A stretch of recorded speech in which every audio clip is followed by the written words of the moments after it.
नमस्कार दोस्तों, मैं आपका सी एस अक्षय। आज अपन बात करने वाले सबसे इम्पोर्टेंट वो है क्लैट का 2025 का पेपर। अगर मैं क्लैट का लास्ट ईयर का पेपर का एनालिसिस करूँ तो आपको कुछ आइडिया हो सकता है कि इस बार पेपर कैसे आ सकता है। उसी के हिसाब से आप थोड़ा सा अजम्पशन कर सकते हो।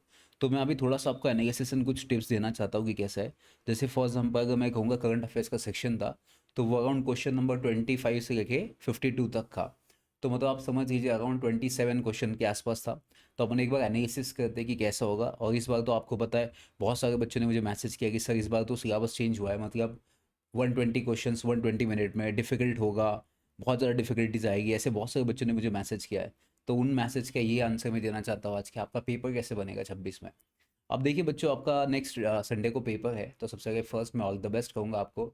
एंड जो बच्चे 27 में देना चाहते हैं, तो मैंने खुद का एक ऐप लॉन्च किया है, जहाँ पे आप जो पीपीटी करंट अफेयर्स के वो सब डाउनलोड कर सकते हो। प्लस वहाँ पे डेली बेसिस पे न्यूज़पेपर एनालिसिस भी स्टार्ट हो जाएगा। तो अभी वेरी सुन सब स्टार्ट होने वाला है, तो उनके लिए बेसिक एडवाइस करना चाहता हूँ। अगर आप इंटरेस्टेड हो तो मुझे मैसेज कर देना। एंड मैंने टेस्ट सीरीज़ भी लॉन्च की है। मैं बात करूँ अगर एनालिसिस का 2025 का, तो सबसे पहले फर्स्ट आप देखिए यहाँ पे एक पैसेज आया था ब्रिक्स के बारे में। अब बच्चे बहुत सारे टेंशन लेते हैं कि सर अगर इस बार मार्क्स कम हुए हैं, 120 क्वेश्चंस 120 मार्क्स के लिए, लास्ट टाइम ज़्यादा क्वेश्चंस थे, तो इस बार क्वेश्चंस कम हो गए, तो क्या इसमें कुछ चेंजेस हो सकता है, डिफ़िकल्टी लेवल बढ़ सकती है। तो मैं आपको सजेस्ट करूँगा बच्चों, ये मत सोचना कि डिफ़िकल्टी लेवल बढ़ेगा। आपको तो एक ही सीट चाहिए ना, तो आप एक ही सीट के लिए क्यों इतना टेंशन लेते हो। तो याद रखना आपके आराम से सीट्स मिल जाएगा, कोई टेंशन मत लेना। तो ये याद रखना कि पैसेज कौन सा लेवल का आ सकता है एंड कहाँ पे आप क्या कौन सा टेक्निक यूज़ कर सकते हो। अब जैसे फॉर एग्जांपल ये पहला पैसेज आया था अपना चाइनीज़ के, मतलब ये ब्रिक्स के बारे में आया था, यहाँ पे कुछ चाइना के एंड इंडिया के बारे में बात की गई थी। अब कैसे हो, तो मैं आपको सजेस्ट करता हूँ कि आप करंट अफेयर्स जीके ना स्टार्टिंग में ले सकते हैं।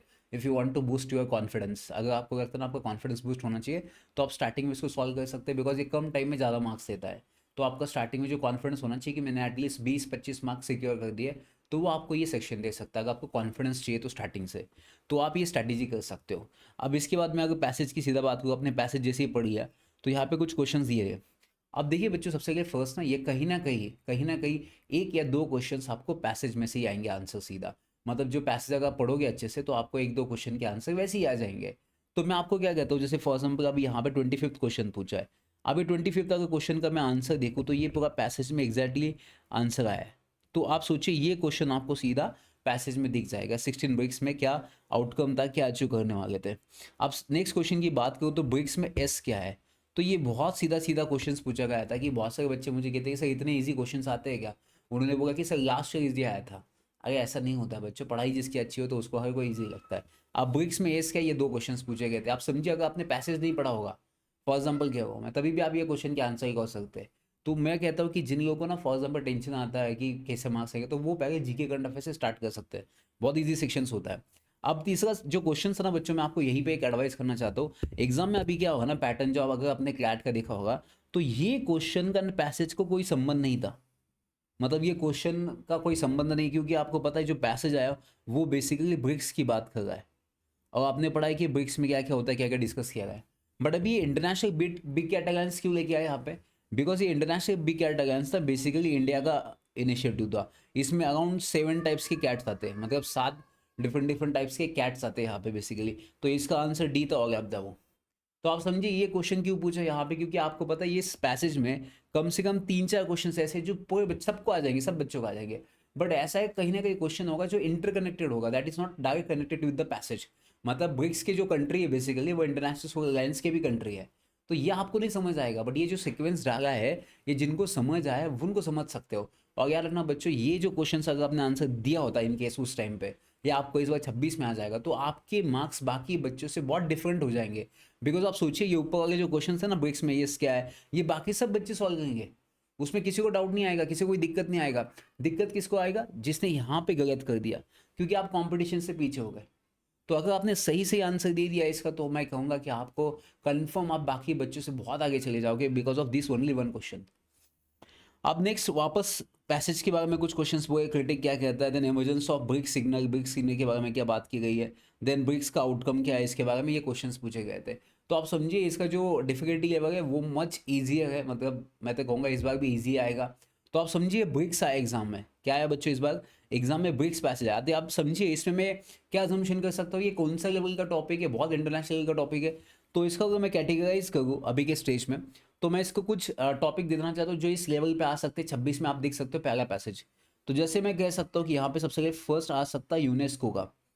सबसे पहले फर्स्ट में कौन सा पैसेज यहाँ पे देख सकता हूँ, क्योंकि मैं यहाँ पे यूनेस्को का पैसेज यहाँ पे देख सकता हूँ, क्योंकि यूनेस्को का ना 1945 पे एस्टेब्लिशमेंट हुआ है, बट इसका ना लास्ट ईयर 2024 में न्यू दिल्ली में, मतलब ये क्या हुआ पता नहीं क्या हुआ, ये सेटिंग शायद गलत हुआ है। तो मैं आपको कहूँ कि 1945 में इसका एस्टेब्लिशमेंट हुआ है, तो लास्ट 2024 में इसका मतलब मीटिंग हुआ था। कहाँ पे हुआ था? न्यू दिल्ली में इसका मीटिंग हुआ यूनेस्को का। तो आफ्टर 45 ईयर्स के बाद यूनेस्को का जो मीटिंग है वो बेसिकली कहाँ पे हुआ है? वो मीटिंग वहाँ पे हुआ है। ठीक है बच्चों, तो अभी मैं बात करता हूँ कि ये होने के बाद अगर मैं इसको कंपैरिजन करूँ यूनेस्को के साथ, देन सेकंड जो टॉपिक मेरा बन सकता है यूनेस्को के बाद वो कौन सा है जहाँ पे मैं कह सकता हूँ कि पैसेज बन सकता है? तो मुझे लगता है वो पैसेज आपका बन सकता है एससीओ वाला बन सकता है, शंघाई कोऑपरेशन ऑर्गेनाइजेशन बन सकता है। अगर मैं तीसरे पैसेज की बात करूँ जो इस लेवल पे आ सकता है उतना अच्छा आपको लग सकता है, बिकॉज अभी recently United nation general assembly का भी मीटिंग हुआ है और वो 80th सेशन हुआ था, और जहाँ पे आपको पता है वहाँ पे G4 कंट्रीज़ को ऐड करने की बात चल रही थी। मतलब जो G4 कंट्रीज है उनको ऐड करना है, जैसे फॉर एग्जाम्पल इंडिया है, ब्राज़ील है, फिर जापान है, जर्मनी है। तो इन चार कंट्री को किस में ऐड करने की बात की गई थी? यूनाइटेड नेशन सिक्योरिटी काउंसिल में ऐड करने की बात चल गई। तो ये United nation general assembly and security council कहीं ना कहीं आने की बहुत ज़्यादा चांसेस मुझे लग रहा है, क्योंकि ये ऐसा टॉपिक है जो इस लेवल पे आ सकता है, इनको कॉम्पीट कर सकता है। तो ये मैं इसको आपको दे सकता हूँ प्रेफरेंस। तो क्या क्या यूनेस्को आ सकता है, United nation general assembly, security council, इसके मैंने पीपीटी बहुत डिटेल में, प्लस इसके मैंने क्वेश्चंस भी बना दिए, टेस्ट सीरीज भी लॉन्च कर दी है, वो भी आपने अटेम्प्ट किया होगा किसी किसी ने। तो ये इस लेवल पे क्वेश्चंस आ सकते हैं, पैसेज बन सकता है। और इसमें मैं और एक इंटरनेशनल ऑर्गेनाइजेशन ऐड करना चाहता हूँ जो मुझे कहीं ना कहीं ऐसा लगता है कि आ सकता है, बिकॉज अभी फाइनेंशियल बहुत सारे इशू हुए थे। तो कहीं ना कहीं आप ना FATF पढ़ के जाना फटाफट। FATF का मतलब क्या होता है? Financial action task force. Financial action task force, फटाफट ये एक पढ़ के जाना, बिकॉज ये एक इंटरनेशनल ऑर्गेनाइजेशन जिसका डिस्कशन किया गया था, बिकॉज इन्होंने बहुत सारे एक्शंस लिए इस बार। तो ये आप पढ़ सकते हैं। दूसरा मुझे जो लगता है जो आ सकता है, क्योंकि इस बार ना एक अगस्त वारंट भी इशू किया अगेंस्ट अफगानिस्तान के अगेंस्ट, बिकॉज अफगानिस्तान का जो लीडर है अखाजुदा, उसने बहुत सारा अफगानिस्तान में लॉ पास किए which is against the gender equality, मतलब लड़कियों को बाहर जाना अलाउड नहीं है। तो मुझे कहीं ना कहीं लगता है जो अगस्त वारंट इशू किया है वो किसके अंडर इशू किया है? वो कौन सी इंस्टीट्यूशन है? ICC, international criminal court. तो इंटरनेशनल क्रिमिनल कोर्ट डिटेल में पढ़ के जाना, इंटरनेशनल क्रिमिनल कोर्ट में कौन कौन है। अभी यूएस ने उनके ऊपर भी रिस्ट्रिक्शंस डाला था, because they issued August warrant against the Israel. तो इसराइल के अगेंस्ट भी उन्होंने अगस्त वारंट इशू किया था, तब यूएस ने बहुत सारा उनके ऊपर रिस्ट्रिक्शन डाला गया था। तो ये कहीं ना कहीं एक उतने लेवल के ऑर्गेनाइजेशन है जो इसको टक्कर दे सकते हैं, जो एग्जाम में आ सकते हैं एज कम्पेयर टू ब्रिक्स। क्योंकि G20 तो लास्ट ईयर आ चुका था, वो G20 आ नहीं सकता। दूसरा एक मीटिंग हुआ था बहुत फेमस, वो कनाडा में हुआ था, G7 कंट्रीज का। वो कौन सा हुआ था? G7 कंट्रीज का, जो कनाडा में हुआ था, कनास्कीस में। तो आप वो ट्राई कर सकते हो, उसके भी आप फैक्ट्स पढ़ सकते हो, जो क्लास में अपन ने इसके फैक्ट्स भी पढ़े G7 कंट्रीज के। तो बच्चों कैसे करना है? G70 कंट्रीज के 7 कंट्री कौन से थे? तो अपन ने क्या पढ़ा था? CGI GF UU। तो ये इसका शॉर्ट फॉर्म था, ये अपन ने शॉर्टकट बनाया था CGI GF UU, है ना? China, Japan, Italy, Germany, France, UK, US। And इसके साथ अगर मैं ऐड कर दूँ और एक अपन ने शॉर्टकट बनाया था, वो क्या था? वो क्या था मुझे कमेंट बॉक्स में बताइए। मैंने इसका एक आपको बताया था, G20 कंट्री का आप नाम याद कर सकते हैं, एग्जाम में क्वेश्चन बनता है। तो G20 के नाम याद करने के लिए मैंने एक छोटा सा ट्रिक बताया था, वो कमेंट बॉक्स में बताना, जो फर्स्ट बताएगा मैं उसको टेस्ट सीरीज फ्री में दे दूंगा। अब बात करेंगे नेक्स्ट G7 के बाद, तो ये मुझे लगता है कहीं ना कहीं यहाँ पे पैसेज बन सकता है। एंड ना जब भी आप इसके बारे में पढ़ोगे हो, मेक श्योर दैट इंडिया के पर्सपेक्टिव से पढ़ना, क्योंकि आपने यहाँ पे देखा होगा इंटरनेशनल बिग कैट अलायंस, ये इंडिया के पर्सपेक्टिव से क्वेश्चन आया था। तो ये इसमें ऐड कर देना आप, इंटरनेशनल बिग कैट अलायंस जैसे क्वेश्चन था वैसे ही इंडिया के पर्सपेक्टिव से आ सकता है। अब बच्चों यहाँ पे 370 आया था जम्मू कश्मीर। कहीं ना कहीं मैं बात करूँ तो कॉन्स्टिट्यूशन, अब कॉन्स्टिट्यूशन का देखिए 370 आ चुका है, बिकॉज ये यहाँ पे क्वेश्चंस भी पूछे गए थे कि फॉर एग्जांपल 370 का मीनिंग क्या होता है। एंड अभी इसमें बेसिकली देखा जाए तो बहुत सारे अमेंडमेंट भी किए थे। तो ये कितने स्टेट्स में डिवाइड किया गया है। अब मैं इसको अगर टक्कर का पैसेज मानो इस बार कि जम्मू कश्मीर के जो पैसेज है उसके बेसिस पे अगर 5 मार्क का बहुत ईजी आया था, 370 क्या इतना ईजी आया था। तो मैं जो कहीं ना कहीं यहाँ लगता है जैसे आर्टिकल 370 पे पिक्चर भी आया था, तो आर्टिकल 370 पे बहुत सारे क्वेश्चंस पूछे भी गए थे। तो मैं कहीं ना कहीं इसको रेफर करता हूँ कि कहीं ना कहीं आपको एग्जाम में आ सकता है कौन सा, वो आ सकता है इमरजेंसी। कौन सा आ सकता है? इमरजेंसी। तो आपको आ सकता है सीधा नेशनल इमरजेंसी। तो आप उसमें कर सकते हो आर्टिकल 352 का कर सकते हो नेशनल इमरजेंसी। बिकॉज क्या है ना, नेशनल इमरजेंसी को आपको पता है 50 ईयर्स भी कंप्लीट हुआ है। तो उसका डेट क्या था? उसका डेट था 25 जून 1975, तो इसको 75 ईयर्स कंप्लीट हो चुके हैं, 50 ईयर्स सॉरी। तो आप वो भी कर सकते हो। तो मुझे लगता है कहीं ना कहीं आर्टिकल 352 पे भी आ सकता है, या आर्टिकल 356 भी पढ़ के जाना, प्रेसिडेंट रूल। अभी रिसेंटली मणिपुर में भी इम्पोज किया था प्रेसिडेंट रूल, बिकॉज वहाँ का जो चीफ मिनिस्टर था, वहाँ पे उसका जो सपोर्ट था वो विड्रॉ किया गया, एंड बिकॉज ऑफ दैट वहाँ पे जो सीएम था वो सीएम नहीं रहा, एंड उसकी जगह पे अभी प्रेसिडेंट रूल इम्पोज किया गया था। तो 352 356 आप ये पढ़ के जाना, बहुत इंपॉर्टेंट आर्टिकल से जो आपको 5 मार्क देखे जाएंगे। अब मैं बात करूँ रिसेंटली जो आर्टिकल पे बहुत डिस्कशन हुआ था, वो था आर्टिकल 200। वो आर्टिकल 200 पढ़ लेना, पहली बार आफ्टर 75 ईयर्स, मतलब सुप्रीम कोर्ट बनाने के बाद पहली बार किसी ने रिस्ट्रिक्शंस डाला होगा स्पीकर के ऊपर, तो वो आप पढ़ लेना आर्टिकल 200। और एक रिस्ट्रिक्शन डाला था जो मुझे लगता है कहीं ना कहीं लिमिट डाला था, वो था आपका शेड्यूल 10। शेड्यूल 10 किसका था? Anti defection law. तो एंटी डिफेक्शन लॉ के ऊपर स्पीकर को टाइम लिमिट सेट किया गया था to pass the anti defection bill. तो ये रिसेंटली अभी डिस्कस किया गया था शेड्यूल 10 के अंडर एंटी डिफेक्शन लॉ होगा, इसका पीपीटी भी अवेलेबल है आपको। तो ये डिटेल में करके जो आर्टिकल, देखिए नाम कैसे आर्टिकल 370 पैसेज में है, तो मुझे लगता है आर्टिकल 356, आर्टिकल 352 या शेड्यूल 10, आर्टिकल 200 ऐसे पैसेज आने के चांसेस बहुत लगातार बन सकते हैं। तो ये आप करके जाना कहीं ना कहीं, मुझे ऐसा लगता है। और इसके अलावा अगर मैं कोई कहूँ, तो मुझे कहीं ना कहीं ये कास्ट सेंसस भी नज़र आ रहा है। तो कास्ट सेंसस एक बार पढ़ लेना, क्योंकि अभी तो ये इतना ज़्यादा नहीं न्यूज़ में, मैं इसको कम प्रेफरेंस देगा, बट फिर भी बहुत सारे बच्चों का डाउट है कि कास्ट सेंसस करना चाहिए। तो आप आपके हिसाब से कीजिए, बट मैं तो कहूँगा इसको लास्ट प्रेफरेंस रखना कॉन्स्टिट्यूशन में, अगर आपको करना है तो आप ये टॉपिक कर लीजिए। अब ठीक है, ये होने के बाद मैं आपको कहीं ना कहीं ये क्वेश्चंस भी डिफिकल्टी देखना बहुत ईजी आया था। मतलब लद्दाख की कैपिटल क्या है, तो बच्चे आपको पता हो, CLAT exam is not about कि आपको कितना आता है, क्लैट एग्जाम इज़ अबाउट तो आप कैसे सॉल्व कर पाते हो। बिकॉज बहुत सारे बच्चों को नॉलेज तो होता है, बट वो सॉल्व नहीं कर पाते एग्जाम में। तो अपने को वैसा नहीं करना है, अपने को वैसा नहीं बनना है कि भाई साहब पढ़ाई बहुत कर ली मैंने, 20-20 घंटा पढ़ाई कर ली है, तो वैसे नहीं करने का। पढ़ाई भले कम हो, बट मुझे एग्जाम में ये एमसीक्यू सॉल्व करते आना होना चाहिए। वो कॉन्फिडेंस आपके पास होना चाहिए। मैं कहता हूँ कि पढ़ाई कम हुई तो चलता है, बट कॉन्फिडेंस 100% होना चाहिए। ठीक है, चलिए अभी बात करेंगे नेक्स्ट। यहाँ पे नारी शक्ति अभियान आया था बच्चों, ये सडनली पता नहीं कैसे पैसेज बनाए। मतलब ये पैसेज का कोई कनेक्शन नहीं था नारी शक्ति अभियान के बारे में, बट आपको पता ना एग्जामिनर कुछ तो आपको ऐसा कुछ 5 मार्क का, बिकॉज बाकी 4 पैसेज बहुत ईजी आए थे, तो कहीं ना कहीं एक पैसेज ऐसा डिफिकल्ट डालने का उसका प्लान था, तो उसने नारी शक्ति अभियान में डाल दिया, जिसमें बहुत सारे बच्चों को शौक लगा कि सही ये क्या आ गया है बीच में, हमने तो ये पढ़ाई नहीं था नारी शक्ति अभियान। तो मैं आपको कहूँगा ये नारी शक्ति अभियान बेसिकली 2030 में, मतलब 1 साल पहले इसको लॉन्च किया गया था। तो ये अभी एग्जाम में पूछा गया था यहाँ पे अगेन, मतलब ये वुमेंस के बारे में बात किया गया था। तो अभी आप बहुत सारे बच्चे क्या कहेंगे कि वुमेंस के बारे में पढ़ते रहिए, कोई स्कीम आया, तो मैं कहूँगा अभी वुमेंस के बारे में आ चुका ना लास्ट का, अभी वुमेंस के बारे में कोई स्कीम नहीं आ सकता, तो वो आप अवॉइड कर सकते हो। अब यहाँ पे भी अगर मैं बात करूँ ना, तो नारी शक्ति अभियान का पर्पस ये पूछा गया है, तो इसकी जगह पे मैं आपको रिकमेंड करूँगा, अगर आपको स्कीम पढ़ना है तो आप पढ़ सकते हो नेशनल पेंशन स्कीम पढ़ सकते हो। नेशनल पेंशन स्कीम या यूपीएस, यूनिफाइड पेंशन स्कीम, जिसको अभी रिप्लेस किया है, आप ये भी कर सकते हो। अगर इनकेस आपके अगर और कोई स्कीम देखना है, तो मैं आपको कहूँगा, और एक स्कीम था जो गवर्नमेंट ने लॉन्च किया था बहुत अच्छा था, वो होता है sovereign gold bond scheme. Sovereign gold bond scheme, because gold का जितना इम्पोर्ट बढ़ेगा उतना अपना फॉरेन एक्सचेंज रिजर्व कम होगा, तो गवर्नमेंट ने स्कीम लॉन्च किया था सॉवरेन गोल्ड बॉन्ड स्कीम।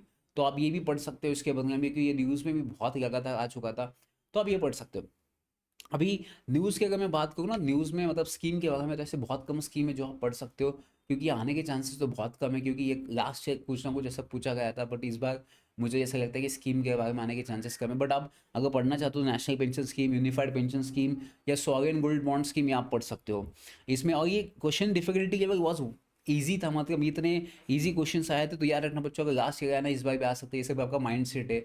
बाकी कुछ नहीं, अगर आप समझोगे कि इसे डिफिकल्ट है, फिर डिफिकल्टी होगा। अब देखिए बच्चों, अगेन यहाँ पे एक हिस्ट्री से एक पैसेज बना है सिविल डिसोबीडियंस मूवमेंट का। अब मैं आपको एक एडवाइस करता हूँ, सिविल डिसोबीडियंस मूवमेंट ना यहाँ पे ऑलरेडी आ चुका है। उसके पहले लास्ट ईयर आप सोचिए क्विट इंडिया मूवमेंट आ चुका है। अब ये 2 पैसेज पहले ही बन चुके हैं, तो अपने पास अभी ऑप्शन क्या बचा अपने पास? अगर मैं बात करूँ तो सबसे फर्स्ट नरेंद्र मोदी ने अभी टैरिफ को काउंटर करने के लिए स्वदेशी मूवमेंट की बात की है। तो आप स्वदेशी मूवमेंट कर सकते हैं, जो उसकी भी आप 7 अगस्त को इसको जनरली अपन करते हैं, तो इस बार 7 अगस्त को नरेंद्र मोदी ने बहुत सारा अनाउंस किया है, मैंने पीपीटी में भी डिस्कस किया है। तो आप स्वदेशी मूवमेंट कर सकते हो। एक तो हड़प्पा सिविलाइजेशन कर सकते हो, जिसको फॉर एग्जाम्पल 100 ईयर्स कंप्लीट हो चुके हैं, हिस्ट्री अगर मैं बात करनी है तो। और हिस्ट्री से और एक टॉपिक बन सकता है सरदार वल्लभ भाई पटेल, जिनको 150 साल कंप्लीट हो चुके हैं। उनकी बर्थ एनिवर्सरी थी 31 अक्टूबर को, जो मैंने बहुत डिटेल में पीपीटी डिस्कस किया उसका भी। तो आप सरदार वल्लभ भाई पटेल कर सकते हो, या वंदे मातरम कर सकते हो। वंदे मातरम को भी अराउंड 2-3 साल कंप्लीट हुए।